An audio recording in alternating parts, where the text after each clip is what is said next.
नमस्कार। मैं हूं संजीव श्रीवास्तव। आप देख रहे हैं 4 PM news network. Jammu Kashmir और हरियाणा के चुनाव नतीजे आ गए हैं। चुनाव नतीजों के बाद जो एक रार होती है वो रार शुरू हो गई है। भारतीय जनता पार्टी ने हरियाणा में अप्रत्याशित एक प्रदर्शन कर दिया है। जो एग्जिट पोल आए थे उससे इतर एग्जिट पोल आया है। उधर जम्मू कश्मीर में जिस तरह की संभावनाएं एग्जिट पोल में जताई गई थी, कुछ उसी तरीके के नतीजे आए हैं। वहां नेशनल कॉन्फ्रेंस और कांग्रेस सत्ता की चाबी हाथ में लेकर पहुंच गई है सरकार बनाने के लिए। और इधर हरियाणा में जो कुछ हुआ है, हरियाणा में जिस तरीके से नंबर में पिछड़ी है कांग्रेस, हालांकि भी कई जगह ऐसी हैं जहां अभी जो एक कह सकते हैं विवाद की स्थिति है, वहां चल रहा है मामला, नतीजे घोषित नहीं हुए हैं। लेकिन जो स्थिति निकल कर आई है उसमें साफ तौर पर परिलक्षित हो रहा है कि भारतीय जनता पार्टी तीसरी बार सत्ता में आ गई है, या जो औपचारिकता है वो शेष है। अब हुआ यह है कि इन सब के बाद अब जैसा पहले से संभावनाएं थी कि आरोप प्रत्यारोप का दौर चलेगा, तेज होगा, तो कुछ वैसा ही हो गया है। अब से कुछ क्षण पहले जब मैं ये शुरुआत कर रहा हूं इस डिबेट में, चर्चा के पहले जो ओपनिंग रिमार्क है, इसके ठीक पहले जयराम रमेश, कांग्रेस के जो सीनियर लीडर हैं, और साथ में पवन खेड़ा जो स्पोक्स पर्सन है, मुख्य उनके प्रवक्ता हैं, उन्होंने प्रेस कॉन्फ्रेंस की। और प्रेस कॉन्फ्रेंस करने के बाद एक सनसनीखेज दावा ये किया गया है कांग्रेस की ओर से कि हरियाणा में 14 के आसपास सीट्स पर कैसे गेम हुआ है। उन्होंने अभी शुरुआती जो सूचनाएं प्रेस कॉन्फ्रेंस दी है उसमें यह कहा गया है कि 90 से 99% तक मशीनें, जो ईवीएम मशीनें हैं, वो चार्ज मिली है। और वो चार्ज मिली थी, हमने जब काउंटिंग शुरू हुई थी उसके ठीक पहले अपनी शिकायतें दर्ज करा दी थी कि ये ठीक नहीं हो रहा है, ये हमारी कंप्लेंट दर्ज कीजिएगा। और दावा ये उनका रहा है कि बहुत सारी मशीनें ऐसी जब 99% उसमें चार्ज मिली है वो मशीनें, तो उसको लेकर सवाल उठाए गए हैं। और कहा गया है कि ये लोकतंत्र के साथ खिलवाड़ है। इलेक्शन कमीशन ऑफ इंडिया को हम शिकायत करेंगे, और ये कहीं ना कहीं जो फ्री एंड फेयर इलेक्शन होना चाहिए उसको कहीं ना कहीं एक सवाल है। तो तमाम जो चीजें, और इसके साथ साथ भारतीय जनता पार्टी हरियाणा में सत्ता के करीब पहुंच गई तीसरी बार। एक जिस तरीके का एक पूरा परिदृश्य चुनाव के प्रचार के दौरान था, जिस तरीके से लोगों का वहां प्रतिक्रियाएं थी, एक तरफा और बड़ी प्रचंड जीत कांग्रेस की संभावनाएं जनता खुद जतला रही थी या कह रही थी, लेकिन वो नहीं हो पाया। अब क्यों हुआ क्या नहीं हुआ ये तो जो राजनीतिक दल है, हारी हुई कांग्रेस, जीतने वाली भारतीय जनता पार्टी बताएगी, बता भी रहे हैं ये लोग। उधर जम्मू कश्मीर में जो हो गया है उसके बाद सवाल ये उठा है, जो 370 की बात थी, 35A की बात थी, साथ साथ जो वहां सबसे बड़ा स्टेटहुड जो इशू था, क्या क्या चीजें भारतीय जनता पार्टी के पक्ष में नहीं हो पाई। बड़ी मेहनत निरंतर भारतीय जनता पार्टी करती थी, और खासकर जम्मू जो क्षेत्र है वहां भी वो सफलता नहीं मिली है। जो एक हिंदू कार्ड खेलती रही है बीजेपी उस क्षेत्र में, वहां भी वो मान के चल रही थी कि हम 30 से 35 सीटें जीत कर आएंगे, और उसके बाद वो 5 सीटों का जो एक वहां भी खेल की संभावना है। कांग्रेस या जो विरोधी दल है, गैर जो बीजेपी शासित दल है, वो जतला रहे थे कि वहां उन सीटों की बदौलत कुछ भी हो जाएगा, कुछ हो सकता है। लेकिन फिलहाल वहां जो स्थिति निकल कर आई है, वहां साफ साफ नेशनल कॉन्फ्रेंस और कांग्रेस सत्ता में पहुंच गई है, ये निकल कर आया है। तो ओवरऑल जो स्थिति इधर हरियाणा में निकला है कि वहां ये अब चल पड़ा है कि जो जीत मिली है वो किसकी वजह से मिली है। जो नरेंद्र मोदी हरियाणा के प्रचार के अंतिम दिनों में वहां से निकल गए थे, उनकी सभाएं 10 के आसपास सुनिश्चित थी, 4 सभाओं तक वो सीमित रहे थे, और निराशाजनक उनका पूरा का पूरा जो भारतीय जनता पार्टी के चुनाव प्रचार के लिहाज से वो एक जो धमक होती थी वैसी नहीं थी, भीड़ नहीं थी। तो तमाम सवाल है, तमाम बवाल अब हो रहा है। और जो कांग्रेस ने बड़े सनसनीखेज आरोप लगाए, उन्होंने शिकायतें करी हैं, और वो कह रहे हैं हम सारा कुछ निकाल रहे हैं, और एक पूरी की पूरी सिलसिलेवार जानकारी कल और वो देंगे। तो अब जो ये सारी स्थिति है, इन सब पर हम आज की जो हमारी चर्चा इस पर केंद्रित रहेगी। चलेंगे खास मेहमानों के पास, और खास मेहमान मैं कहूंगा हमारे पैनल से कि जोड़ दिया जाए, जुड़ गए हमारे साथ जुड़े हैं सीनियर जर्नलिस्ट राजेश बादल साहब हैं, अश्विनी कुमार साहब हैं, संजीव चंदन जी हैं, और विश्लेषक हैं प्रोफेसर सुधांशु कुमार साहब, और साथ में जुड़े हैं पूर्व मंत्री अशोक यादव साहब। आप सबका बहुत बहुत स्वागत करूंगा। और पैनल से सब लोग भिज्ञ हैं, राजेश जी का 5 दशक से ज्यादा का अनुभव, अश्विनी जी भी 4 दशक से ज्यादा, और तमाम लोगों को बहुत दीर्घ अनुभव और पैनी निगाह नजर रखते हैं। अश्विनी जी, सबसे पहले आपके पास आता हूं, जो कश्मीर में जिस तरीके का एक वर्डिक्ट निकल कर आया है, पहली प्रतिक्रिया आपकी क्या होगी? छोटी सी एक प्रतिक्रिया आपकी, अश्विनी जी।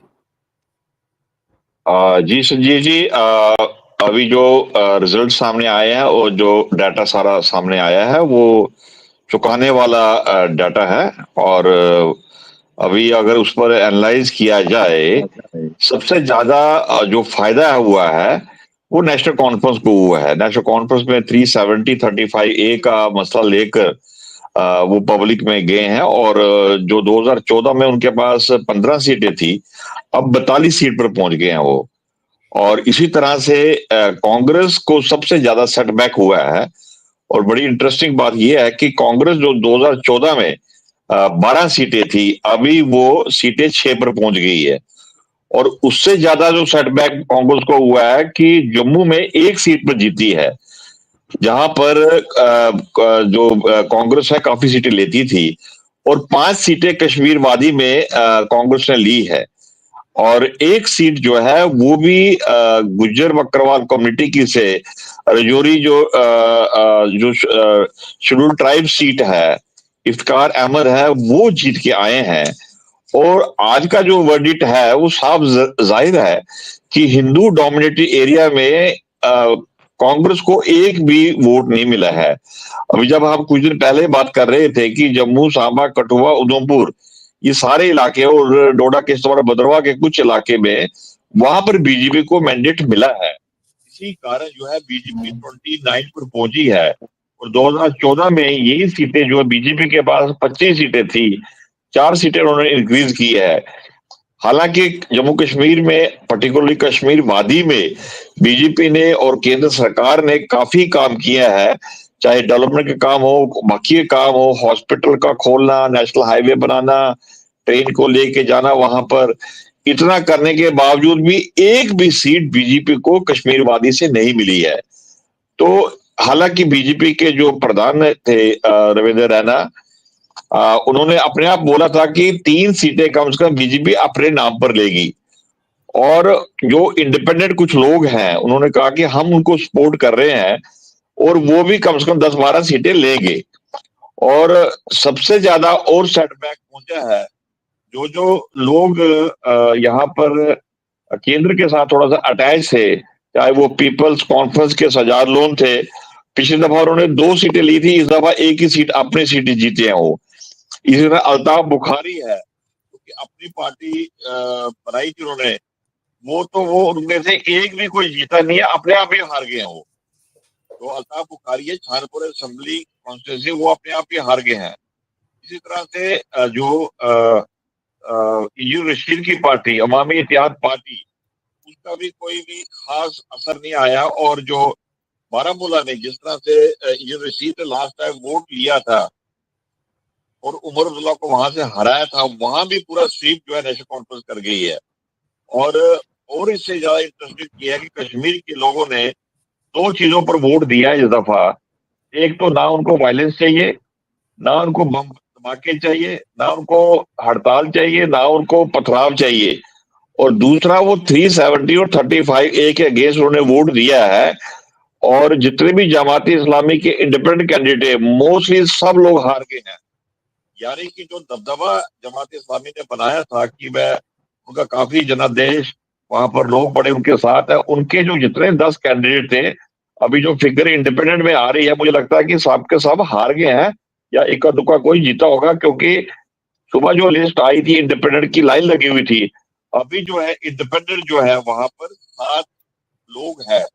और वो जो लोग हैं, कुछ डिसिडेंट भी है, कुछ इंडिपेंडेंट भी है। तो सबसे ज्यादा जो है कांग्रेस को लॉस हुआ। हालांकि कांग्रेस के लोग खुश हैं, वो भी नेशनल कॉन्फ्रेंस के साथ मिलके वो कांग्रेस सरकार बना रहे हैं। तो 12 सीटों से 2014 में 12 सीटें थी, वहां से पहुंचकर वो 6 पर पहुंच गया है। और हिंदू डोमिनेटेड एरिया से एक भी सीट वो जीत नहीं पाए हैं।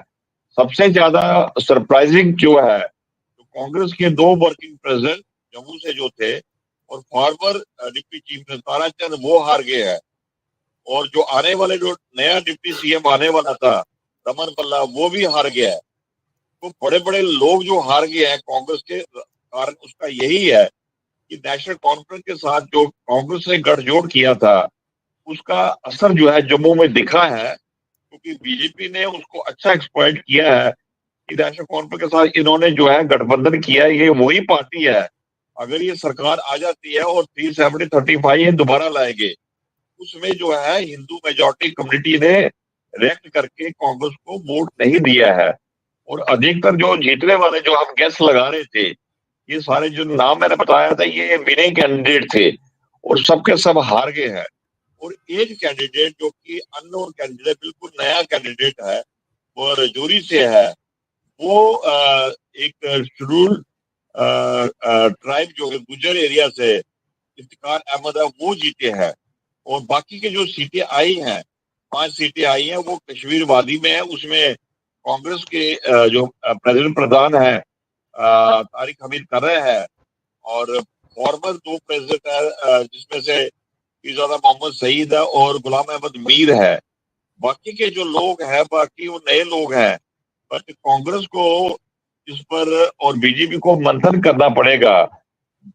जिसका रिएक्शन जो है पीडीपी को सबसे ज्यादा नुकसान हुआ है कि पीडीपी ने जो कि 2014 में बीजेपी के साथ अलायंस किया था, उसको अभी तक वो खमियाजा भुगतना पड़ रहा है। आज पीडीपी जो 28 सीटें लेके जा रही थी, वो कहाँ सिमट गई है। और महबूब मुफ्ती की अपनी बेटी वो भी वो हार भी है गई है, उसके अपने जी। मामा वो भी हार गए हैं। और जो टॉप लीडरशिप है पीडीपी की, महबूब बेग, बाकी सब लोग हार गए हैं। रीजन क्या है कि कांग्रेस जो नेशनल कॉन्फ्रेंस ने ये एक्सप्लॉइट किया है चुनाव में कि ये वही पीडीपी है जिसकी वजह से 2014 में अलायंस हुआ था। और जम्मू कश्मीर में एंट्री जो करवाई थी, वो महबूब मुफ्ती ने कराई थी, जो कि उसको महंगी पड़ गई है महबूब मुफ्ती को, और उसको भी इस पर मंथन करना पड़ेगा। इसी तरह से जमाते इस्लामी के जो कैंडिडेट 10 खड़े थे, उनका जो हार हुआ है, हशर हुआ है, लोगों ने उनको वोट नहीं डाला, जो कि वो एक वक्त पिछले 3 दशक से वो वहां पर खेल खेल रहे थे। और लोगों ने ये भी बोला हमें, यही लोग पहले कह रहे थे पत्थर मारो, हड़ताल करो, पाकिस्तान जिंदाबाद की बात करो, और आज ही यही लोग कह रहे हैं कि हमें वोट डालो। उस पर काफी रिएक्शन हुई है, अंडर करंट रिएक्शन हुई है लोगों की। इसलिए उनका कोई जो टॉप लीडर था उनका, वो कुलगाम से हार गया है। वो भी किससे? Communist party of India Marxist से हार गया है। उनका टॉप लीडरशिप जो कुलगाम से, वो हम गैस लगा रहे थे शायद जो मोहम्मद यूसुफ तारिक अमी जो है सीपीएम के सेक्रेटरी, वो शायद हार जाएंगे और जमात इस्लामी का जीत जाएगा। मगर लोगों ने ऐसा मैंडेट दिया कि उसको भी हरा दिया। तो इसकी वजह से सारा ये देखना पड़ेगा, कम से कम पीडीपी को, कांग्रेस को, बीजेपी को, इनको इस पर एनालाइज करना पड़ेगा कि क्या कारण है, क्यों हारे हैं। और जब बिल्कुल हारने की अगर आप बात करते हैं, तो अनएम्प्लॉयमेंट सबसे बड़ी इशू था। दरबार मूव को सरकार ने जो बंद कर दिया है, जो कि 6 महीने श्रीनगर जाता था, 6 महीने जम्मू आता था, उससे जम्मू का सारा बिजनेस खत्म हो गया है। और जो बिजली के स्मार्ट मीटर जम्मू में लगाए जा रहे हैं, वो लोगों ने रिएक्ट किया उसके ऊपर बीजेपी के खिलाफ, और वोट जो है वो उन्होंने आगे पीछे लोगों को दिए हैं। बट कांग्रेस को वोट इसलिए नहीं दिया गया है कि उन्होंने जो है नेशनल कांग्रेस के साथ अलायंस किया है, इसकी वजह से लोगों ने उनको वोट नहीं दिया है। जी। बिल्कुल बिल्कुल, मैं दोबारा भी आपका लौटूंगा, कुछ और सवाल मेरे रहेंगे, जैसे आप पार्टी का जीतना और भी चीजें। मैं राजेश भी आपके साथ हूं, इसके पहले मैं वो पवन खेड़ा ने जो एक ब्लेम किया है उसको मैं सुनवाना चाहूंगा, वो सुनिएगा वो क्या कह रहे हैं अब हरियाणा गढ़, पर। पानीपत, यहाँ से लगातार शिकायतें आ रही कि कैसे बैटरीज जो मशीन की थी वो 99% थी, और जो मशीनें नहीं, जिनको छेड़ा गया, जिनकी बैटरी 60-70% जो स्वाभाविक है होनी चाहिए थी, उसमें हम जीत रहे हैं हमारे कैंडिडेट। अब ये ब्लेम वही है कि हम 99%, 90% से अबव जो बैटरी थी वहां। और दूसरा, मैं एक अनिल विज भी, जो आप तो कहते विदूषक कहते हैं, विदूषक है, लेकिन उन्होंने सीधे ये कहा है कि ये जीत संकेत जो है उनके, कि मोदी की नहीं है, उनकी कई नाराजगी जो है, उनको मंत्री पद से हटाया गया था, तो वो एक कहीं उसको बड़े ऐसे देखा जा रहा है कि बीजेपी में लेकिन ऐसी आवाजें नीतियों की कैसे जीत हो सकती है। मनोहर लाल जी जिस गति से देश को आगे लेके जाना चाहते हैं और जो कुछ उन्होंने किया है ये उसकी जीत है। हम जीत गए, हमें सबने समर्थन किया। नहीं, अगर पार्टी बनाएगी तो इनकार नहीं करूंगा, अगर हाईकमांड बनाएगी तो इनकार नहीं करूंगा। ये इनका वही है कि कहीं हमें मुख्यमंत्री बनाएगी, मंत्री बनाएगी, इनकार मंत्री पद चाहिए होगा, मुख्यमंत्री उन्हें क्या बनाया जाएगा। राज भाई, इसमें दोनों चीजें कि क्या क्या सबक छुपे हुए हैं, सबक पर हम बात करें, जम्मू कश्मीर भी आपने देखा और हरियाणा भी, दोनों पर, जो अभी अश्विनी जी भी बात कर रहे थे। धन्यवाद संजीव। देखिए, भारतीय जनता पार्टी के लिए दोनों प्रदेशों से सबक है। आखिर चुनाव आयोग किस स्तर तक और कब तक हेल्प करेगा किसी भी सरकार की। चुनाव आयोग की अपनी सीमाएं होती, लेकिन हरियाणा में जो उसने एक 12वें खिलाड़ी के रूप में अपनी भूमिका निभाई वो अटपटी लगती है। लेकिन सवाल ये है कि क्या भारतीय जनता पार्टी हमेशा चुनाव आयोग उसकी उसकी उसकी रक्षा करता रहेगा, उसका लाभ बीजेपी को देता रहेगा? पहली बात तो ये है। तो ये भारतीय जनता पार्टी के लिए अपने भीतर मंथन करने का समय है कि वो जनाधार और अच्छे कार्यों जो उनसे अपेक्षाएं होती हैं उन पर अगर वो आगे ध्यान देंगे तो शायद बेहतर होगा। अभी जैसे आपने अनिल विज की जो बाइट चलाई, वो अनिल विज जो कह रहे हैं कि मनोहर लाल जी का, अगर भाई मनोहर लाल जी इतने ही बढ़िया काम कर रहे थे तो चुनाव से इन पहले आपने हटाया क्यों उनको? और लोकसभा चुनाव में क्या हो गया था?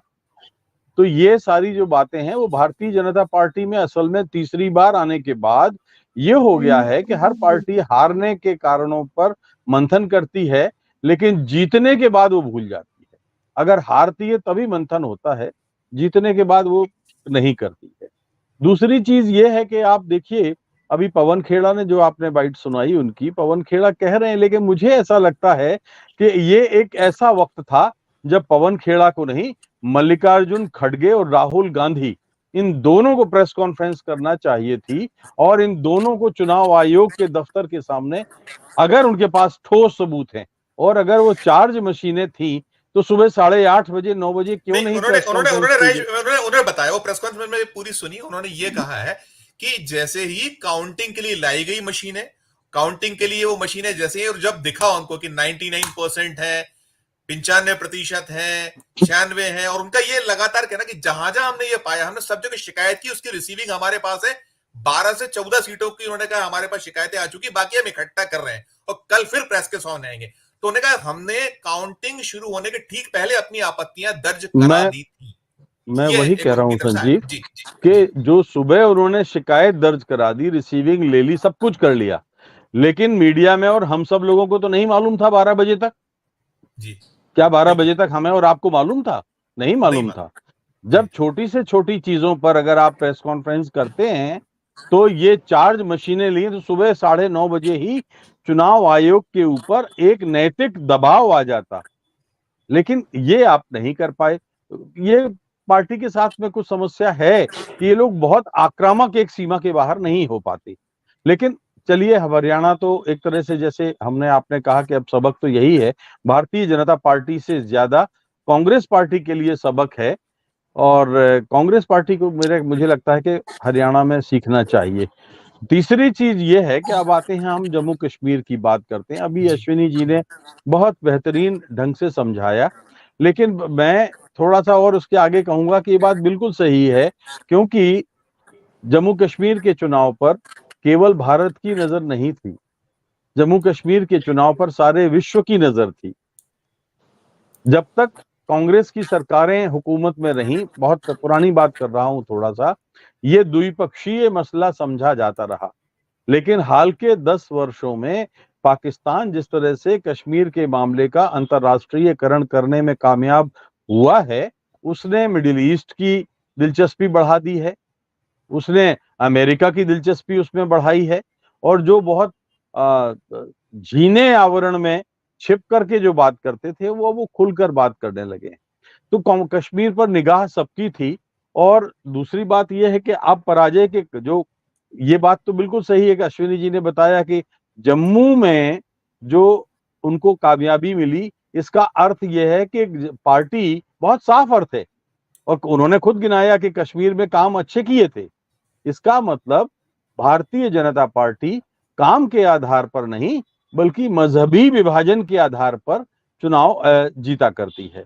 और ये पार्टी कब तक मगर इसको जो है काम की उपेक्षा करती रहेगी, कब तक वो इस देश के बेरोजगारों की उपेक्षा करेगी, कब तक महंगाई की उपेक्षा करेगी, कब तक वो जो है इस तरह से करप्शन जिस तरह से फैल रहा है उसकी उपेक्षा करेगी।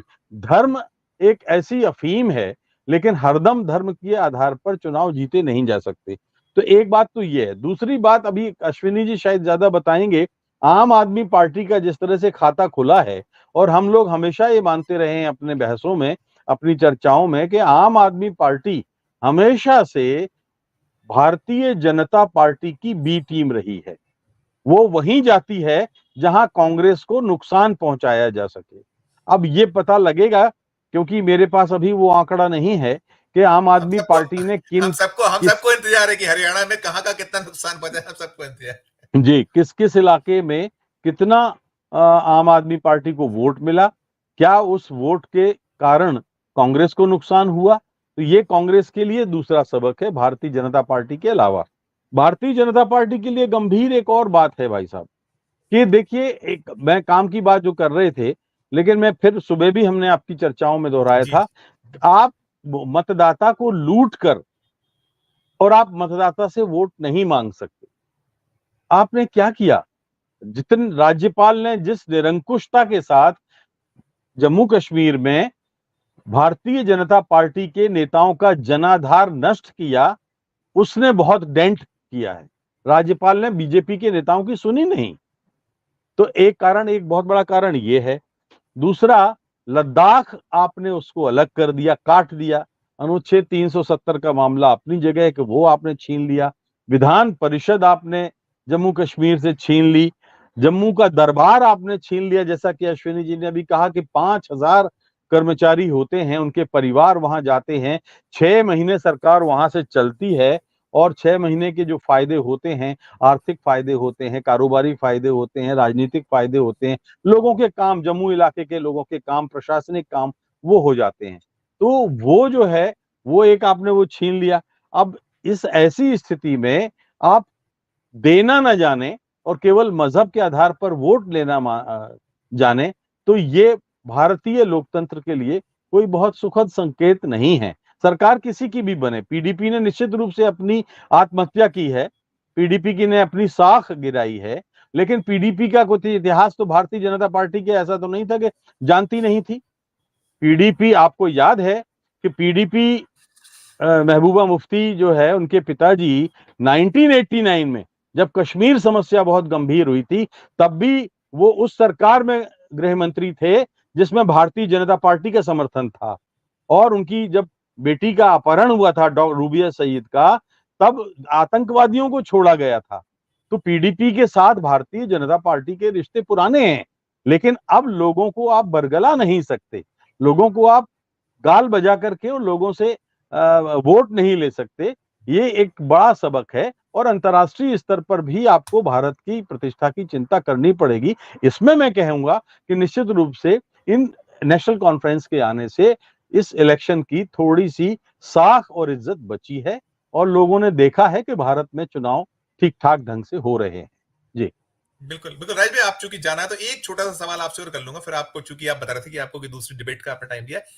अब ये जो कुछ हुआ, जिस तरीके से सफलता मिली है महाराष्ट्र में, जैसे भी अश्विनी जी ने कहा, उस मुतालिक मैं सवाल करना चाहूंगा कि वो जो हिंदू और मुस्लिम वाली बात उन्होंने कही कि वो नेशनल कॉन्फ्रेंस के साथ कांग्रेस चलेगी, तो उसे बहुत डेंट हुआ जम्मू में।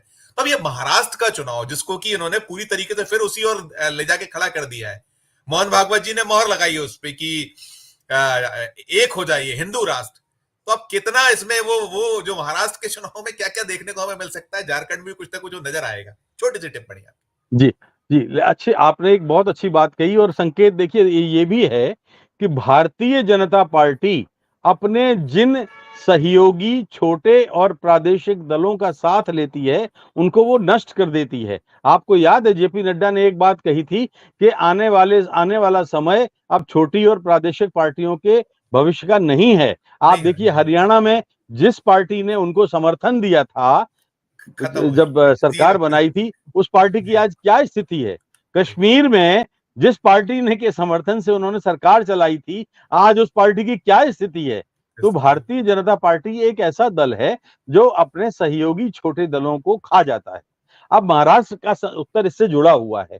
महाराष्ट्र में शिवसेना का जो गुट है, जो एनसीपी का जो गुट है, वो जो बीजेपी के साथ है, वो गुट अब देखिएगा महाराष्ट्र के चुनाव के बाद अस्तित्व में नहीं रहेगा और महाराष्ट्र में पूरी तरह से सफाया हो जाएगा। मोहन भागवत जो कह रहे हैं, वो एक अलग नाते से कह रहे हैं, हिंदू राष्ट्र की जो बात कह रहे हैं, लेकिन मोहन भागवत जानते हैं कि अब आरएसएस के कार्यकर्ताओं पर भी उनका नियंत्रण नहीं है, क्योंकि भारतीय जनता पार्टी के भीतर तकरीबन 40% लोग जो पदों पर हैं वो आरएसएस से गए हुए लोग हैं। और जब जेपी नड्डा ने ये बयान दिया था कि हमें आरएसएस की जरूरत नहीं है, तब उन आरएसएस के कार्यकर्ताओं ने जो अभी बीजेपी में है, किसी ने मुंह तक नहीं खोला था। तो इसका अर्थ यह है कि कोई ना कोई एक आंतरिक द्वंद्व है जो आने वाले महाराष्ट्र के चुनाव में, झारखंड के चुनाव में उसका असर दिखाएगा। झारखंड में तो रघुवर दास को बनाया ही था, वो भी आरएसएस के थे, और झारखंड में तो फिर भी आरएसएस की अपनी कल्याण आश्रम और वनवासी आश्रम और इन सब कुछ उनका नेटवर्क है। महाराष्ट्र उनका गढ़ है। लेकिन मुझे ऐसा लगता है कि इस बार संघ भी भारतीय जनता पार्टी की बहुत सहायता करने के मूड में नहीं है। आने वाले नतीजे इस बात का संकेत होंगे, क्योंकि देखिए दोनों और ये एनसीपी और शिंदे वाली शिवसेना, इन दोनों को अगर 15 दिनों का 20 दिनों का आप देखें आंकड़ा, तो पता चलता है कि शिंदे के लोग छूट कर जा रहे हैं, वापस जा रहे हैं। अजीत पवार तो खुल के कह चुके हैं कि मैंने चाचा से अलग होकर गलती की। हिंदुस्तान में टूटता हुआ कुनबा कोई मतदाता स्वीकार नहीं करते, तो अजीत पवार ऐसा कह चुके हैं। तो आप गणित लगा सकते हैं कि महाराष्ट्र के चुनाव आज से जब होंगे, जब चुनाव, तो वो किस दिशा में जा सकते हैं। जी बिल्कुल बिल्कुल राय जी, बहुत अच्छी आपने पूरी की पूरी इसकी तस्वीर एक खींची है। मैं अशोक जी से एक टिप्पणी छोटी सी लेता हूं, मैं संजीव सर और सुधांशु जी की जाने के पहले, क्योंकि अशोक सर वहां थे। अब अशोक सर एक छोटी टिप्पणी आप करिएगा कि अब लकीर पीटी जा रही है, इसको इस तरीके से भी देख सकते हैं, जो अभी कहा कि वक्त रहते क्यों नहीं, आपने सुबह क्यों नहीं बताया, बड़ी इंपॉर्टेंट है कि यदि आपका निकल कर आ चुका था कि वहां पर इस तरीके की चीजें हुई है, तो आप बताकर कम से कम सुबह ही क्लियर करते तो एक अलग मैसेज जाता। अब क्या कुछ आप वहां कह रहे थे आप? जी जी। मैं सबसे पहले तो अपने को पैनलिस्ट जो हैं भाई संजीव जी, सुधांशु जी, अश्विनी जी, आप तो दो संजीव जी हैं, राजेश बादल जी, मैं एक बात कहना चाहता हूं कि कोई मंजिल के करीब आके भटक जाता है, कोई मंजिल के करीब आके भटक जाता है, कोई मंजिल पे पहुंचता है भटक जाने से। असल मसला ये है, जम्मू कश्मीर भी गया था मैं, लेकिन मैं गया था 2-3 महीने पहले, तो उसमें थोड़ी सियासी भी चीज समझने के लिए गया था, लेकिन दिमाग में थोड़ी सी कश्मीर को करीब से देखने की गुंजाइश थी, और शायद थोड़ा सा टूरिज्म भी था ख्याल में। तो वहां ये तो समझ में आता था कि इमोशन जो होते हैं वो डेवलपमेंट से बहुत बड़े होते हैं। जो डेवलपमेंट हुआ कश्मीर में, कभी कभी डेवलपमेंट छोटा हो जाता है, बौना हो जाता है, और इमोशन बहुत बड़े होते हैं। कश्मीर में इंटरनेशनल इमोशन बहुत बड़े थे, और बड़े बड़े मुल्कों का क्या नजरिया होता है वो मैं आपको एक बात बताता हूं कि बिल क्लिंटन यहां आए प्रेसिडेंट बनने के बाद, उस वक्त मैं गवर्नमेंट में मिनिस्टर था और मेरे पास कई महकमे थे, तो इत्तेफाकन अटल जी ने मुझे डिप्यूट किया कि you would be the minister in charge for bill Clinton साहब, और मेरे से बहुत उन्होंने अच्छी अच्छी बातें करी, हमारे मुल्क के फेवर में बहुत अच्छी अच्छी बातें करी। लेकिन यहां से जो फ्लाइट लेके गए तो वो सीधा पाकिस्तान पहुंच गए, which he didn't disclose to me. अब हम लोग भी पढ़े लिखे लोग हैं, तो मैंने देखा, मेरा तो उन्होंने जो भी बातें करी, इसका मतलब इतने बड़े मुल्क के पास आए और उसके बाद आप उनका इंटेंशन कुछ और लेता है। मेरी बात यह है कि इसको आप ऐसे समझिए कि जम्मू कश्मीर में जो इंटरनेशनल इमोशन है एक्सप्लॉइटेशन का, इधर उधर का, तो उसके लिहाज से चलिए वो जजमेंट तो ठीक है। एक्चुअली मेन जो समझने वाली बात है, जिसमें सियासत को समझना चाहिए कि ये सब सारा हिंदुस्तान और सारे सेफोलॉजिस्ट, सारे जो जिनको सियासत की समझ है, वो ये कह रहे थे कि हरियाणा कांग्रेस जीत रही है, हरियाणा कांग्रेस हार गई। मैं कहता हो सकता है कि हारने के बाद हमारे ऐसे जज्बात हों, लेकिन मैं आपको एक बात कहता हूं, एक कांग्रेस से गलती हुई है और ये गलतियां कभी कभी लोग करते हैं। मैंने एक छोटा सा इंस्टेंस बताता हूं। मैं बीजेपी पिछड़ों का आरक्षण और दलितों का काटा था राजनाथ सिंह के जमाने में। उस वक्त मैं बीजेपी का मिनिस्टर था। मैं उसके खिलाफ सुप्रीम कोर्ट चला गया और सुप्रीम कोर्ट जाके उसके खिलाफ गया और इत्तेफाक से मुकदमा तो वो लंबा चला, लेकिन मैं बहुत मकबूल हो गया पूरी नॉर्दर्न इंडिया में, बहुत मशहूर हो गया। तो मुझे उसका एक एक्सपीरियंस ये है। फिर मैं इंडिपेंडेंट चुनाव लड़ा और आप सोचो कि मुलायम सिंह जी ने मेरे खिलाफ 26 मीटिंगें करी, मायावती जी ने मेरे खिलाफ 23 मीटिंगें करी, कांग्रेस ने मेरे खिलाफ 9 मीटिंगें करी, पूरा हिंदुस्तान एक तरफ और मैं अकेला। मैं 20,000 वोट से जीता था इंडिपेंडेंट 2007 में।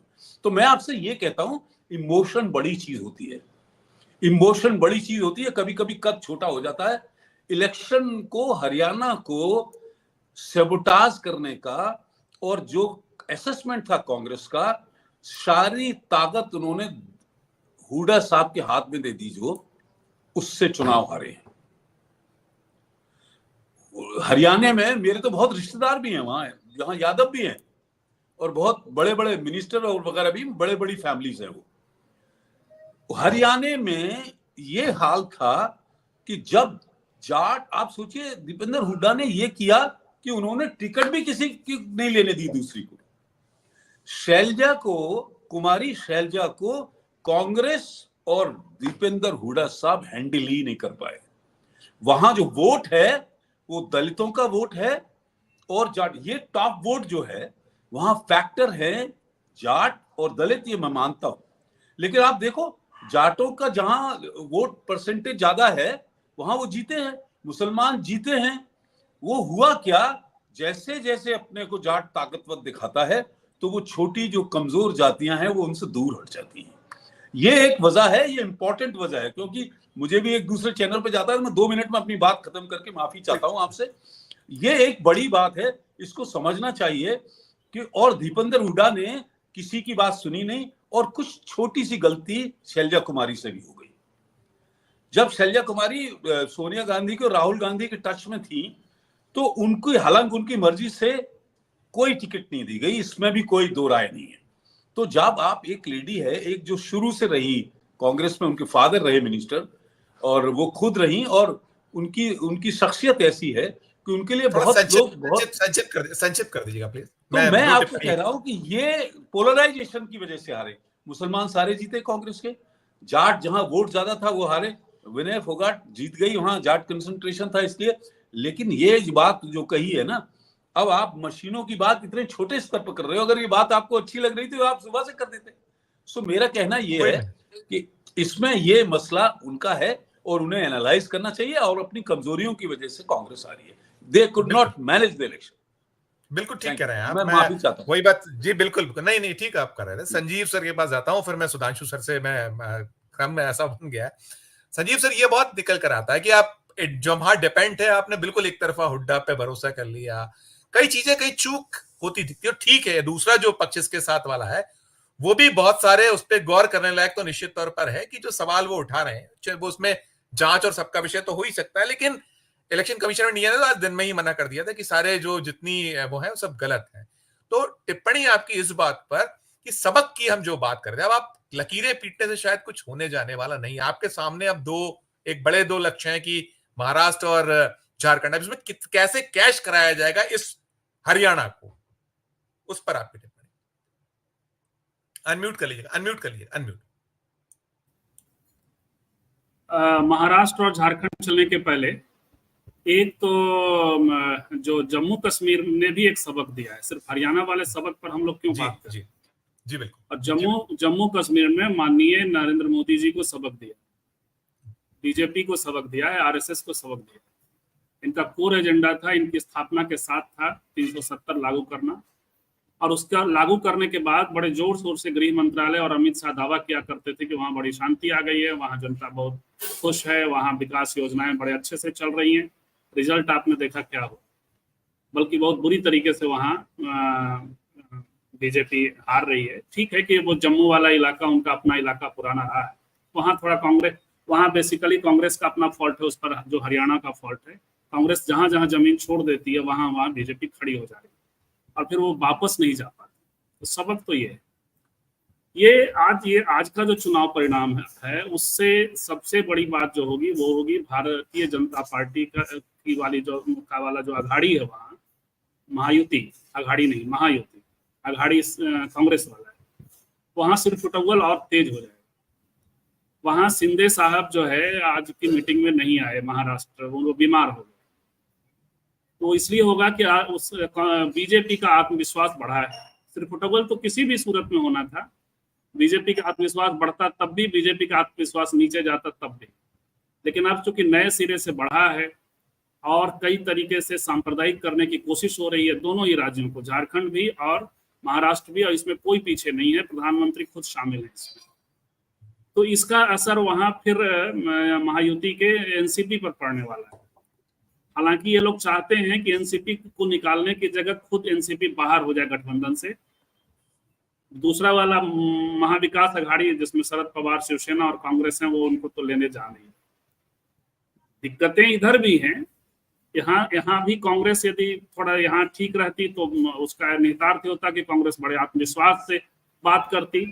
और अब एक शिगुफा इन्होंने छोड़ भी दिया है शिवसेना से, उद्धव ठाकरे ने। उन्होंने कहा है कि शरद पवार, एनसीपी और कांग्रेस जो भी मुख्यमंत्री चेहरा तय करेगी हम उस पर तैयार होंगे। यानी वो कहना ये चाह रहे हैं कि मुख्यमंत्री चेहरे के साथ जाइए, और तय सी बात है कि मुख्यमंत्री चेहरा यदि उद्धव ठाकरे नहीं होंगे तो मुश्किल होगी, और होंगे तो भी थोड़ी मुश्किल हो सकती है। तो अब जो है इस चुनाव के बाद वहां चीजें इस तरह से खुलने वाली हैं।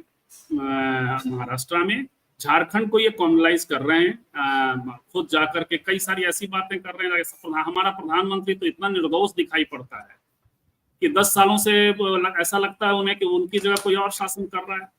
वो वहां जाकर बात कर रहे हैं, बांग्लादेश के लोग घुसपैठ कर रहे हैं, तो आप इस्तीफा क्यों नहीं दे देते?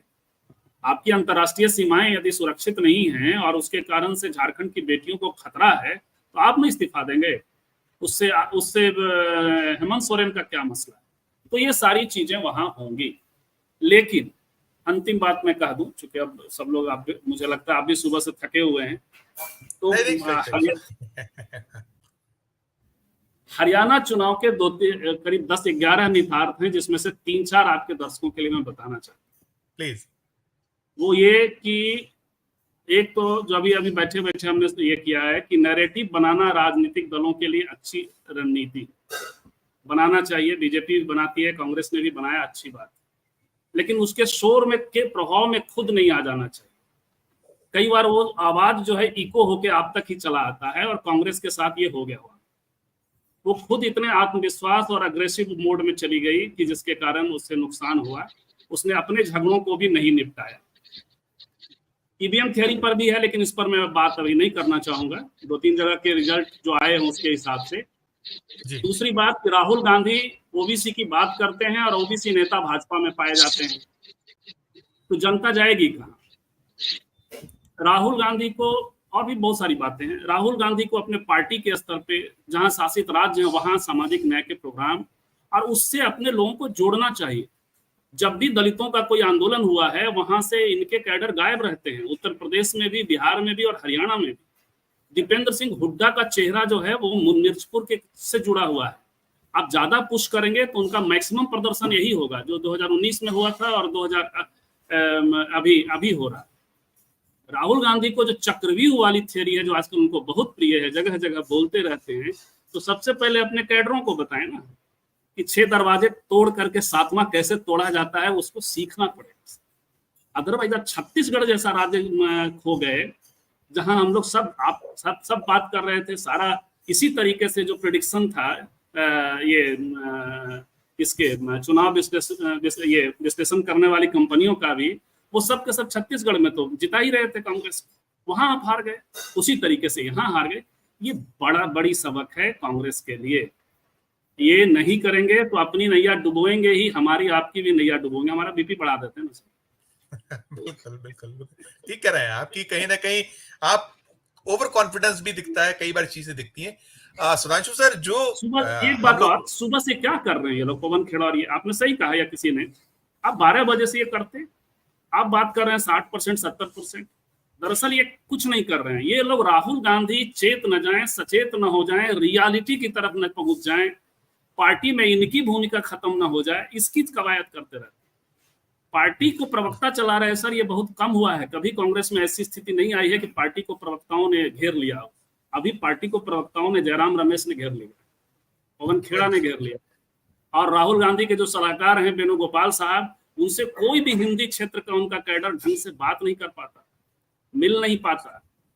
मिलता है तो या मेरे कई कैडरों ने कहा मुझे कि कांग्रेस की कोई समस्या लेके जाओ तो वो या हमें बेचारा कैडर जाता है जो हिंदी जानता है और ये चीजें हैं। तो एक और बनाइए, वेणुगोपाल जरूरी है दक्षिण के लिए, लेकिन और बनाइए और लोगों से संवाद। बिल्कुल बिल्कुल। नहीं, मैं सुधांशु सर से ये जानना चाहता था, अश्विनी जी और सबके पास पुनः लौटने के पहले, सर ये जो पूरे का पूरा हम जिसपे शिकायत अब हो रही है, ये निश्चित तौर पर जब शायद 26 या 25 अगस्त को प्रधानमंत्री जी ने सभा की थी, जब हरियाणा में, उन्होंने एक बड़ा ऐसा ही बात कह दी थी कि यहाँ का नतीजा मध्य प्रदेश, छत्तीसगढ़, राजस्थान जैसा ही आएगा। और हम जो देख रहे थे, निकल कर आ रहा था कि जनता का कितना आक्रोश है। वो बहुत खुलकर भ्रष्टाचार की शिकायतें करती थी। 10 साल का जितना जो उसका कथित कुशासन था, वो उसको गिनाया करती थी। वो कहती थी कि ये कहते कुछ है करते कुछ है, दोनों केंद्र की सरकार और प्रदेश की सरकार। बावजूद इसके इस तरीके का एक नतीजा आना, और जो ये शंका है, देखिए ये फैक्ट है कि 99% यदि वो चार्ज मिलती है ईवीएम, तो सवाल तो उठेंगे। और ये पहले भी हुआ है, इसकी अभी सुप्रीम कोर्ट ने उसको नहीं वो हो पाया वहां से, लेकिन तब भी ऐसे ही हुआ था। मध्य प्रदेश, छत्तीसगढ़, राजस्थान जब आए थे तब भी चीजें निकली थी, कैसे ईवीएम कहाँ मिली थी, क्या हुआ था। तो सवाल बड़े लाजमी से हैं, शंकाएं बहुत है, लेकिन वही कि आप टाइम पर जो एक प्रहार करना चाहिए। जब प्रधानमंत्री जी ने कहा था, बहुत रिपोर्ट हुई थी, हमने तो रिपोर्ट किया था कि ये शायद प्रधानमंत्री जी का ये कहा गया है, इट मींस कि कुछ गड़बड़ है, कांग्रेस को सजग और सतर्क होना चाहिए। वो हमारा वीडियो बहुत हरियाणा में वायरल हुआ था, भेजा गया था। अब आप इतनी लेट हो गए, आप चूक कहीं ना कहीं आपसे हो गई। आपकी टिप्पणी सुधांशु। संजीव जी, चूक तो लोकसभा इलेक्शन के बाद ही हो। बार बार इलेक्शन के रिजल्ट के दिन या उसके 1-2 दिन तक अगर आपको ईवीएम याद आएंगे तो फिर ईवीएम समस्या बनी रहेगी। ये जिस दिन लोकसभा का रिजल्ट आया था, और ठीक है कांग्रेस या इंडिया गठबंधन ने सत्ता नहीं मिली, लेकिन एक अपर हैंड लग रहा था और अच्छी स्थिति थी। वो सबसे महत्वपूर्ण समय था जब इंडिया गठबंधन को ईवीएम के खिलाफ लड़ाई लड़नी शुरू करनी चाहिए। देखिए बात ये, मैं ईवीएम को लेकर, देखिए क्योंकि एक चीज जो मेरी समझ हमेशा रहती है, केवल इतना बता रहा हूं, दिग्विजय सिंह 2003 से इस बात को उठा रहे हैं, लगातार बहुत सारा उन्होंने निरंतर बातें की, लेकिन उसको वो माहौल नहीं बन पाया, उनको उड़ा दिया गया था। ऐसा रहा है, बात माहौल की नहीं है सर। देखिए बात माहौल की नहीं है। दिग्विजय सिंह जी का जो कर रहे हैं वो एक तरह का वो हो सकता है, ठीक है आप तात्कालिक रूप से दिखावा करें, लेकिन सीरियस रूप से इंडिया गठबंधन या इवन कांग्रेस क्या ईवीएम के खिलाफ लड़ती हुई नजर आ रही है? मुझे लगता है बिल्कुल नजर नहीं आ रही। और बार बार ये कहा जाता है कि जब आप हारने के बाद ईवीएम पे ब्लेम लगाएंगे तो आप हास्यास्पद बने। सिंपल सी बात है, उसमें कोई कुछ भी कहता नहीं। आप लड़ सकते थे जब आप जीत कर आए हैं या जब आपने अच्छा परफॉर्म किया, उस समय अगर आप ईवीएम पे सवाल उठाएंगे तब आपको जनता भी सुनेगी और आपको साथ भी मिलेगा। मैं क्यों कह रहा हूं, देखिए ईवीएम हो सकता है, मैं नहीं मानता कि ईवीएम खराब है। चलिए मैं एक चीज हम ये मानकर बात करते हैं कि ईवीएम ठीक है, लेकिन हम लोकतंत्र में रह रहे हैं, और लोकतंत्र में अगर जो लोकतंत्र को निर्धारित करने वाली प्रणाली है चुनाव, उसका सबसे इंपॉर्टेंट उसकी आत्मा है। और चुनाव कराने के लिए हमने एक मशीन ले लिया, और उस मशीन पे पिछले 10 साल से सवाल उठ रहे हैं, और केवल कांग्रेस नहीं उठा रही। जब बीजेपी हारती थी तब बीजेपी भी उठाती थी, सबको पता है वो केस और सारी चीजें। तो ये सीरियस लड़ाई क्यों नहीं, इस बात से क्यों नहीं लड़ी जाती कि ठीक है, मैं कहता हूँ ईवीएम ठीक है, लेकिन उसके बावजूद मतलब ये 20 साल से उठ रहा है, बीजेपी वालों ने उठाया। वही मैंने भी वही कहा। तो सवाल ये है ना, इसलिए पहली चीज तो ये होनी चाहिए कि भाई इसको हटाओ, क्योंकि इसका कोई ऑथेंटिसिटी पे हमेशा सवाल उठता है, इसलिए इसको हटाया जाना चाहिए। आप याद करिए सर, लोकसभा चुनाव में जब ये केस सुप्रीम कोर्ट में लड़ा जा रहा था, तब भी ज्यादातर लोग ये कह रहे थे कि यहाँ पर सुप्रीम कोर्ट की भी परीक्षा है कि वो ईवीएम के ऊपर क्या निर्णय देता है, क्योंकि उस समय में इलेक्टोरल बॉन्ड के डिसीजन आए थे तो बड़ी वाहवाही हो रही थी, और फिर हम सब जानते हैं कि उसका क्या अर्थ था और क्या समाज में मैसेज गया। तो सो क्यों जाते हैं लोग, पहला सवाल तो ये है। इसलिए आज अगर अच्छा, आज भी आपने क्या किया, अगर आप अर्ली मॉर्निंग जब ईवीएम, क्योंकि ये इतना परसेंट, उतना 99% या 95%, तो आपको सुबह ही आप प्रेस के सामने ले आते, बिल्कुल तुरंत लाते ना, अलग इम्पैक्ट होता। लेकिन वही ओवर कॉन्फिडेंस, उनको लग रहा था कि हम 70 जीत रहे हैं, तो 2-5-10 जगह की शिकायत, उन्होंने उस तरीके से उसको एग्जाई नहीं किया, देर कर दी, जो भी है व्हाटएवर। सर पॉलिटिक्स में 70 जीत रहे हैं आप, ठीक है, उसके बावजूद भी ईवीएम एक ऐसा मुद्दा है जहां पर अगर आपके पास कुछ प्रूफ करने के लिए, क्योंकि एक ही चुनाव तो नहीं लड़ना ना, हरियाणा में लड़के खत्म तो नहीं हो जाने वाले थे आप। तो अगर आपको कोई ऑप्शन दिख रहा था, आपके पास कोई प्रमाणिकता दिख रही थी, आप तुरंत प्रेस में आते। क्या होता ज्यादा चुनाव, अगर मान लीजिए एक पल को एक्शन होता, और क्या हो सकती थी, काउंटिंग रुक जाती, यही तो हो सकती थी ज्यादा कि भाई ठीक है ईवीएम में कोई प्रॉब्लम आ रही है, हम काउंटिंग रोकते हैं, और काउंटिंग रोक के अगर ये जांच हो जाती और ये प्रूफ हो जाता कि हाँ जी इसका बढ़ा हुआ और इसके साथ कुछ खेल हुआ है, तो क्या होता, मान लेते हैं कांग्रेस फिर भी जीत जाए। लेकिन अल्टीमेटली एक चीज का डिसीजन होता है ना, जो पूरा देश कम से कम आज के दिन में हमेशा लगातार ईवीएम पे जो शक शुबा हो रहे हैं, उसका आपके पास प्रमाण आ जाता है। अब आप चिल्लाते रहे, लोग हंसेंगे, उस पर कुछ होना नहीं है, तो ये तो मतलब बेकार की बात है। अब सर आते हैं कि क्यों हारी है। मुझे जो जितना मैंने आज पूरा, चूंकि एज ए जितनी हम लोग राजनीति को समझते हैं, मुझे लगता है अब तक के पिछले 10, 12, 15 सालों में मुझे लगता है सबसे खराब मतलब समझ और प्रोडक्शन हम लोग को दिख रहा है हरियाणा के चुनाव। बाकी चुनाव में जो हो रहे थे वो सारी चीजें ठीक है। देखिए लोकसभा चुनाव में भी ये सर्वे करने वाली एजेंसियां, एग्जिट पोल करने वाली एजेंसियां फेल हुई, यहाँ पर भी फेल हुई, छत्तीसगढ़ में फेल हुई, और लगातार इन दिनों फेल हो रही है। ये भी एक सवाल लोगों को समझना चाहिए, और पॉलिटिकल एनालिस्ट को, राजनीति के छात्र को तो बिल्कुल समझने की जरूरत है, सोचने की जरूरत है कि आखिर ऐसी क्या वजह हो गई। क्या जनता ईमानदारी से, या जब जनता वोट देकर निकल रही है तो वो जो बता रही है उसकी रीडिंग गलत हो रही है, या जो लोग सर्वे कर रहे हैं वो लोग इमोशनली रिचार्ज होकर जाते हैं, अपना एक आइडिया लेकर जाते हैं, अपनी एक समझ पहले से बनाकर जाते हैं और उसके हिसाब से इंटरप्रिटेशन करते हैं, शायद ऐसा है। लेकिन ये इस बार है नहीं हरियाणा में, क्योंकि केवल एजेंसी की बात नहीं है। कोई भी इलेक्शन को अगर हम देखने की कोशिश करते हैं तो उसमें हम बहुत सारे पॉइंट्स देखते हैं। आप देखिए डे 1 से बीजेपी का मॉरल हरियाणा के चुनाव में लो है। वहां के नेता, जो बीजेपी के नेता हैं, भले ही बोलते थे लेकिन उस बोलने में वो आत्मविश्वास उनका नहीं झलकता था। वो लगभग मानकर चल रहे थे कि चुनाव तो हम हार चुके हैं, हम कोशिश कर रहे हैं कि शायद हम कहीं ठीक कर लें या कुछ ऐसा परफॉर्म कर दें कि जोड़ तोड़ करके हम सरकार बना लें। लेकिन ये 50 सीट ले आएंगे, 49 सीट ले आएंगे, ये तो मुझे लगता है उनके किसी भी नेता, बड़े से बड़े नेता के मन में नहीं था। अगर दूसरा सर, पहला पॉइंट तो ये, और वो बयानों में दिख रहा है। मान लीजिए अनिल विज कह रहे हैं, अनिल विज बड़े पॉपुलर आजकल, पहले भी थे, बहुत बोलते हैं, पर वो उन्होंने क्या कहा, याद करिए, इलेक्शन जिस दिन होने वाला है उससे 3 दिन पहले, 2 दिन पहले वो ये बयान दे रहे हैं कि अगर आज मुझे मुख्यमंत्री का कैंडिडेट घोषित किया जाए तो हम लोग फिर कहाँ मिलेंगे, मतलब हम एक मतलब सत्ता हमारे हाथ में आ गई। इसका मतलब वो ये मानकर चल रहे थे कि आज के दिन जिसको आगे कर रखा है तो वो उनके हिसाब से तो मुख्यमंत्री नहीं बना, बीजेपी जा रही है। जो रैलियां हो, सेकंड पैमाना क्या होता है कि जो रैलियां हो रही है उसमें आप, हम लोगों ने, या हम सब जितने लोग आज सब सारे वरिष्ठ और आप लोग बैठे हैं, नरेंद्र मोदी जी ऐसी कोई भी जगह पर जहां पर जीत की संभावना हो, आपको लगता है कि वो पीछे हटेंगे? उनका वो, हमें अगर उनको थोड़ा भी लगता रहेगा कि जीत सकते हैं तो उनकी और 4 रैलियां होती, और जो क्रेडिट लेने का मामला है उसमें वो कहीं पीछे नहीं रखते। इसका मतलब क्या था, उनको भी एक फिटर था कि हम शायद हरियाणा चुनाव लूज करने वाले, इसलिए और ये कई सारे चैनल में डिबेट में भी आया मोदी जी के चेहरे को बचाए रखने की, ताकि आगे जो है इनका मतलब स्टेट्स में अगर इनके जाने से प्रदर्शन ठीक नहीं हो रहा तो ये जो हमारा ब्रांड मोदी है इसको हम कमजोर ना होने दें, इसलिए उनको कम उसमें रखा गया। तीसरी चीज, वो जो डिसीजन ब्रांड मोदी कर रहे थे या उनके लोग कर रहे थे, उसका एक महत्वपूर्ण चीज क्या था, इनकी रैलियों में सबने ये कहा कि भाई 2000, आज ये बीजेपी 2014 से ज्यादा सीट लेकर आई, 2014 के विधानसभा से ज्यादा सीट लेकर आई है। लेकिन अगर 2014 के विधानसभा में नरेंद्र मोदी की रैलियों में जो भीड़ उमड़ रही थी और 2024 की रैलियों में जो भीड़ उमड़ रही है उसमें 1/4 का अंतर है। तो सवाल तो बनता है कि फिर ये रिजल्ट कैसे आया। तो ये बड़ा मतलब कई तरह से अभी इसको एनालाइज करने की जरूरत पड़ेगी। मुझे लगता है कि अगर कांग्रेस ईमानदारी से ढंग से इसको अगर एनालाइज ना करेगी तो फिर बड़ी मुश्किल है।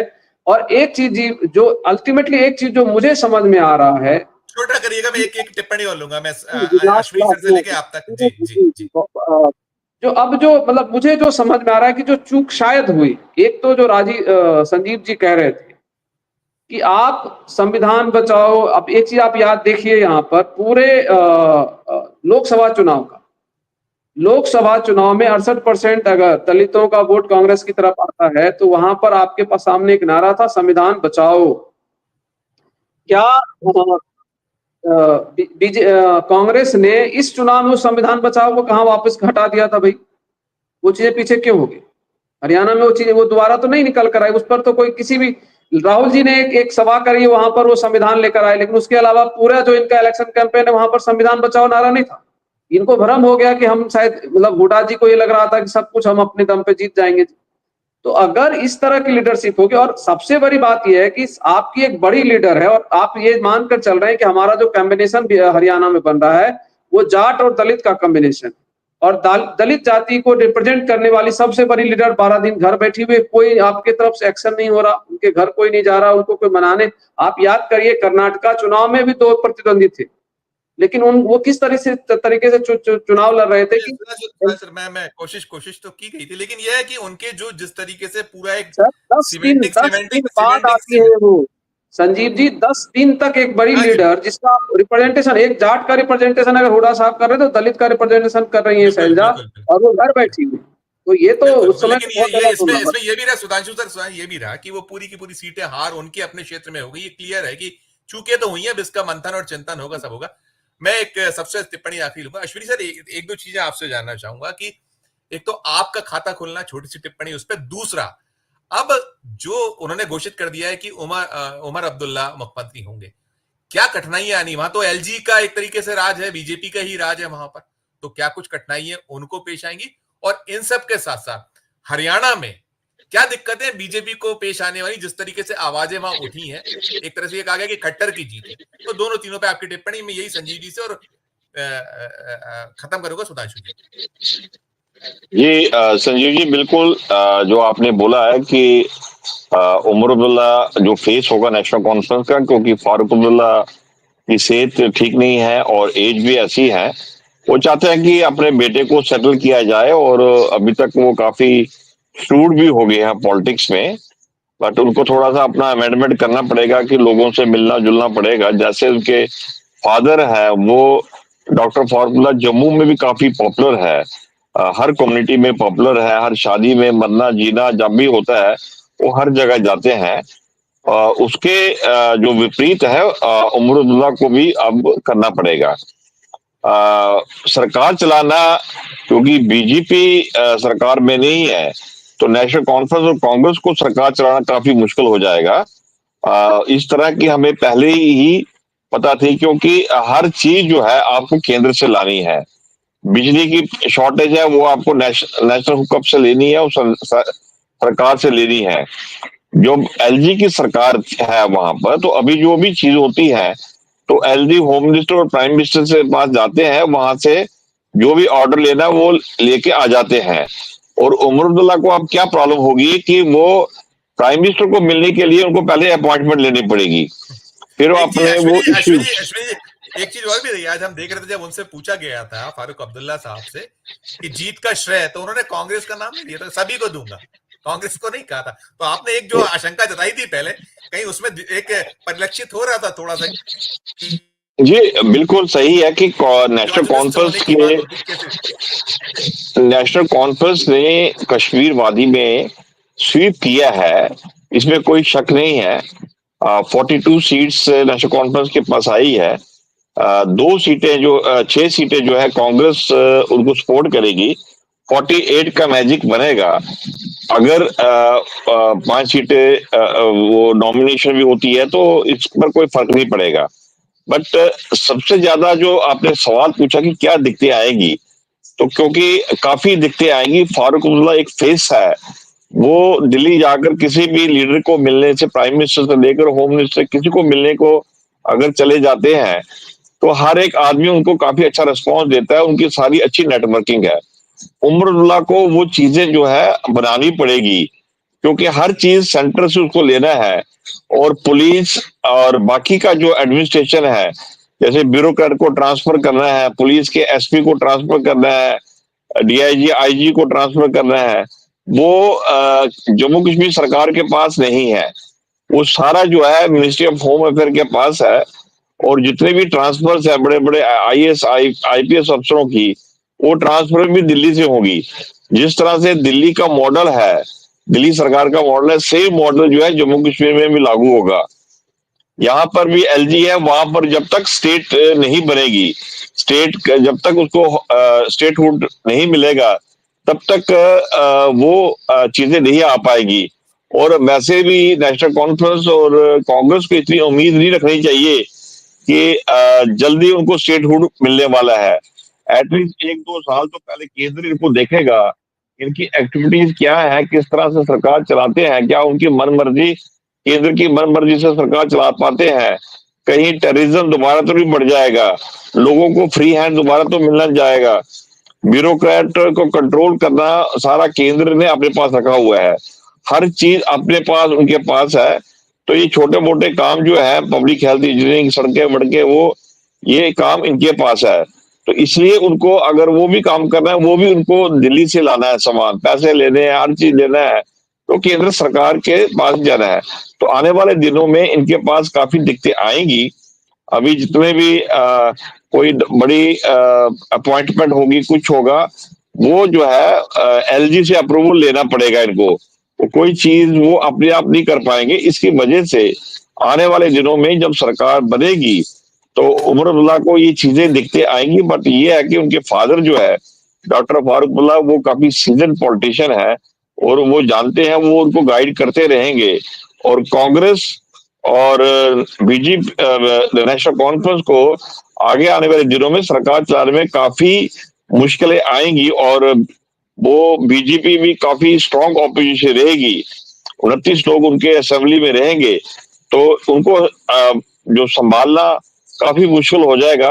और उनको काफी मेहनत करनी पड़ेगी पब्लिक के इमेज को देखते हुए, जो उनके जो एस्पिरेशंस है उनको देखते हुए। जी बिल्कुल ठीक करें, बिल्कुल ठीक करें। अब आवाम की जो है बेचारी की वो वैसी स्थिति रहेगी कि जब तक ये लोग हैं, जब तक स्टेटहुड नहीं मिलता। संजीव से हरियाणा पर टिप्पणी कर दी। हरियाणा में क्या कुछ कठिनाइयां बीजेपी को फेस करनी पड़ सकती है? जिस तरीके का वर्डिक्ट आया है, इसके बाद कुछ चीजें उठनी है, कुछ होनी है, और इनके दल में अपनी आपस में जो कई जो कह लीजिए कि अब खुल के होने लगी हैं चीजें, उस मुतालिक क्या क्या आप संभावनाएं देख पा रहे हैं? संजीव सर और फिर मैं सुधांशु सर। अनिल विज साहब ने तो बिगुल बजा ही दिया ना, और वो श्रेय दे रहे हैं खट्टर साहब को। तो क्लियर है कि आप पहले तो जो मुख्यमंत्री कैंडिडेट जो सिटिंग है अभी, और शायद इन्हीं कोई बनाएगी भाजपा, जिस तरह से प्रधानमंत्री उनको बधाई दे रहे हैं। बिल्कुल बिल्कुल। तो अनिल विज अपनी उपेक्षा का ये देखिए, ऐसा नहीं है कि हरियाणा का चुनाव आ जाने के बाद जो कांग्रेस और भारतीय जनता पार्टी के बीच, आरएसएस और भारतीय जनता पार्टी के बीच जो एक तनाव जोन बना था, वो खत्म होने वाला है। इसको मोदी का मैंडेट माना जाएगा। यदि हम लोग ये विश्लेषण कर रहे हैं तो आरएसएस भी समझता है। नहीं भाई, अनिल विज यदि कह रहे हैं कि ये जीत खट्टर की है, तो ये तो दिखने लगा ना कि नहीं मान रहा है ना मोदी का वो मैजिक। क्लियर है, बिल्कुल तो उन्होंने बजा दिया है। तो ये तनाव बेसिकली होना है, निश्चित तौर पे होना है सर। और बढ़ेगा, लगता है कि इससे चीजें पैसिफाई हो जाएंगी। बिल्कुल बिल्कुल। सुधांशु सर, आपकी टिप्पणी छोटी सी। नहीं, अभी मुझे लग रहा है कि बना तो देंगे, ये सैनी साहब को चीफ मिनिस्टर बनाएंगे, क्योंकि मुझे जो लग रहा है ये लोग का जो बीजेपी बैठकर आत्ममंथन कर रहे हो, तो उसको शायद एक वजह नजर आती होगी कि वो चीफ मिनिस्टर कैंडिडेट बदल के जो एक नाराजगी वाला मामला था उसको कम किया गया, और दूसरा ओबीसी चेहरा आप कह सकते हैं, जो जाट वर्सेस अदर्स के उसमें उन्होंने एक ओबीसी चेहरा सैनी साहब को आगे किया है। तो और दूसरी बात क्या है, कुछ योजनाएं ये धराधर लेकर आए, ये सारी चीजें हैं। देखिए, ये बीजेपी भी अपना चिंतन करे, लेकिन एक चीज सच है जो संजीव जी ने कहा कि इससे कहीं से भी जो आरएसएस और बीजेपी कह लीजिए या नरेंद्र मोदी इन गुजरात लॉबी और आरएसएस के बीच जो चीजें चल रही है वो इतनी आसानी से अभी अब कमने वाली नहीं है, क्योंकि वो चीजें पहले से भी और अभी आप मानकर चलिए, क्योंकि नरेंद्र मोदी चाहे कुछ भी कह ले कि नरेंद्र मोदी की वजह से, लेकिन ये जीत नरेंद्र मोदी की है नहीं। और जो सूचनाएं हैं मैं आपको बताऊं, ग्राउंड पर आरएसएस ने यहाँ पर प्रॉपर काम किया इस स्टेट के ऊपर अभी भी, मतलब इस इलेक्शन में वो काम कर रहे थे, क्योंकि उन्होंने ये मान लिया था कि यहाँ पर नरेंद्र मोदी के बस का नहीं है। तभी सुधांशु जी मुश्किल से 1% से भी कम का मार्जिन है, वोट का जो मार्जिन है। मतलब समझिए कि कांग्रेस हारी है ना, बीजेपी जीती नहीं है मैनेज करने में, तमाम चीजें उनमें। अरे परसेप्शन में देखिए संजीव जी, परसेप्शन वाले में भी प्रॉब्लम क्रिएट हुई है, परसेप्शन में क्रिएट हुआ है, हुडा वर्सेस ज्यादा से ज्यादा परसेप्शन। सुधांशु जी की बात में मैं एक चीज ऐड करना चाहता था, जो पहले उन्होंने बोला था, वो है कि संविधान वाला मुद्दा वहां से गायब हो गया। और जो संविधान की सभाएं होती हैं जिसमें सामाजिक न्याय एजेंडा होता है, उसमें अभी कोल्हापुर से हम सबके मित्र धनंजय जी लौट के आए हैं, हमारे और कई मित्र वहां थे। कोई सुनता नहीं है कांग्रेस का कैडर नेता। अब ये सारे जो थिंकर हैं वो वहां इकट्ठे होते हैं, बातचीत करते हैं। जब राहुल आते हैं तो कैडर आता है, राहुल निकलते हैं तो चले जाते हैं। राहुल को तो सुनने का फुर्सत ही नहीं है। तो चाहे यहाँ हो चाहे इलाहाबाद हो, हर जगह आपको आप बात ओबीसी की करेंगे, उसकी करेंगे तो कुछ थोड़ा कुएं में उतरे हैं तो थोड़ा तैरना तो सीखना पड़ेगा ना। उसका एक शब्दावली है, आप शरद यादव के कंधे के आसपास हाथ रखकर या जैसे भी आप कहेंगे कि हमारे गुरु हैं, तो आप उपकार कर रहे हैं शरद यादव को गुरु बनाकर। शरद यादव से शिष्यत्व लेते ना तो अच्छा था। ये बेहद जरूरी है। राहुल जी से बहुत सारी अपेक्षाएं, इसलिए राहुल जी से बहुत सारी शिकायतें। इलाहाबाद में तो मैं स्पीकर था सर जी, इलाहाबाद में मैं स्पीकर था। इलाहाबाद में आप थे ना, वहां क्या हुआ, 5 शुक्ला जी, राय साहब, तिवारी जी और फलाने जी सारे अपर कास्ट ने लिखा कि राहुल जी सामाजिक न्याय के लिए राहुल जी आ रहे हैं, उनका स्वागत है। ठीक हो गया। बिल्कुल ठीक करना पड़ेगा निश्चित तौर पर। सबक हर जो हार है या जीत है, सबक तो आपको मिलता है, उस पर आपको कहीं ना कहीं अमल करना चाहिए। और अभी बहुत पानी बहना है, अभी तो महाराष्ट्र सामने है। आपने चलिए 2 में से एक का है, अभी ऐसा नहीं कि 2-0 नहीं है, 1-1 तो आप कह ही सकते हो। ठीक है जो कुछ हुआ है, लेकिन महाराष्ट्र में ज्यादा सतर्क रहना पड़ेगा हर लेवल पे। आप जो यहाँ कर रहे हो, चाहे वो ईवीएम हो या और भी जितने इश्यूज, इसलिए अपार हैं सर, वहां संभावना इसलिए अपार है कि वहां 1-1 नहीं है, कांग्रेस बनाम बीजेपी नहीं है। बिल्कुल वहां शरद पवार, उद्धव ठाकरे, एक बात। दूसरी बात, कई लेयर्स हैं, उन लेयर्स में कांग्रेस यदि फिर सहम में आ गई वहां तो दिक्कत होगी। बिल्कुल टोन डाउन होकर के वहां करती है तो शायद निकाल ले जाएगी, अच्छे से निकाल ले जाएगी। और दलित मतों को, ये दलित वॉइसेस को जरूर एड्रेस करे। वहां बहुत जबरदस्त संघर्ष, और वो अलग है अभी इंडिया गठबंधन से। मुझे लगता है वो सबक लिया जाएगा, लेंगे सबक, जो कुछ हुआ है यहाँ उससे सबक लिया जाएगा और सतर्कता भी शायद बढ़ती जाएगी। बहरहाल बहुत अच्छी चर्चा के लिए संजीव सर आपका, सुधांशु सर आपका, और राजेश जी और अश्विनी जी जुड़े हुए थे। अश्विनी सर हमें जम्मू कश्मीर से, सभी का बहुत बहुत धन्यवाद करूंगा। बहुत बहुत धन्यवाद, बहुत बहुत आभार। ये थी हमारी आज की चर्चा, और ये चर्चा आपको कैसी लगी हमारे वीडियो के कमेंट बॉक्स में जाकर कमेंट जरूर कीजिएगा। यदि अच्छी लगी हो तो हमारे चैनल को लाइक कीजिए, सब्सक्राइब कीजिए, ज्वाइन का बटन नहीं दबाया तो ज्वाइन का बटन भी जरूर दबाइए। प्यार और बनाए रखिए और देखते रहिए 4 PM न्यूज नेटवर्क। धन्यवाद, नमस्कार।